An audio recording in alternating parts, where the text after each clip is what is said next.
Ina umapia palaya saksi sumisyon ka sa dunia na may ka di masaksi su di ka pagagama na doon niya suwa pagintao.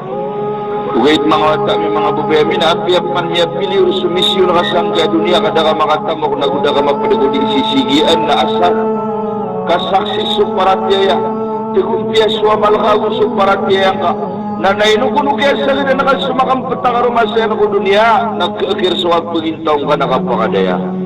Nasi ko nabi sallallahu alaihi wasallam sangkot ba kaulugilan ko na ka jahannam. Nasu neraka na pitlo ka kwarto.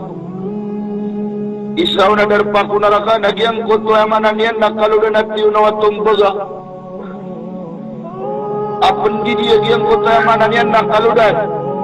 Na maulugunan ko to mga tao na maludas sa mga kubaliran.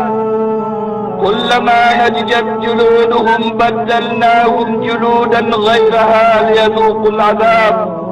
Umano nagtigo Allah Ta'ala maludas sa mga kubaliran. Umano malakat sa mga kubaliran. Nasampian namin managtigo Allah sa salakaw kubal. Kaan may istidia katata mayran kumarang kamalipadas. Allahu Rabbi. Mga kami mga babae kena bakurang isyutaw adi makalibre ko narakadyan inaudita ng matambang sanggay dunia mataga isagad ikaw maraan sa rila sa dunia but gitu ako manusia nagi dunia ngayon isa ka kwarto sa ikaw narakadyan na ayak kesuldan ang kuto mga tao nagyan kuto amanan yan na mayaw sa tama na mayaw na makaguro ako silang kung sa may lunta kaguro ako kinaw ya Allah ba kami bukat ng gawin o ba kami pagpaguran ni asar buwa ka din gawang kami kagiyang midinambaw nagyang kaya kita taraluwag yang kaya mayaw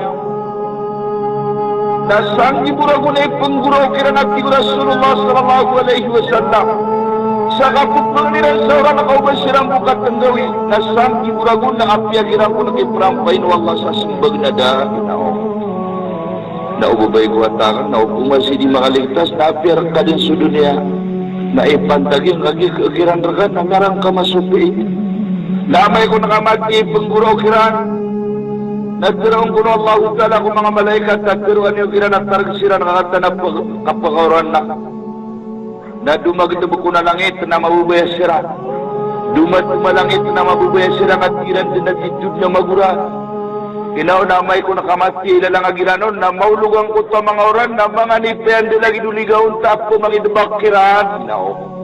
Maulog kiran at sigura sulang ko to oran na nanayaw niran na mga orangan di lagi dumangala ko na.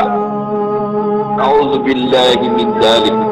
Biyak ito ko na iwag Allah Ta'ala kaya mapunggulaw lang at makapamimigiran sa urip niya. Anyan mang gidagda sukulolas alungan na mauri.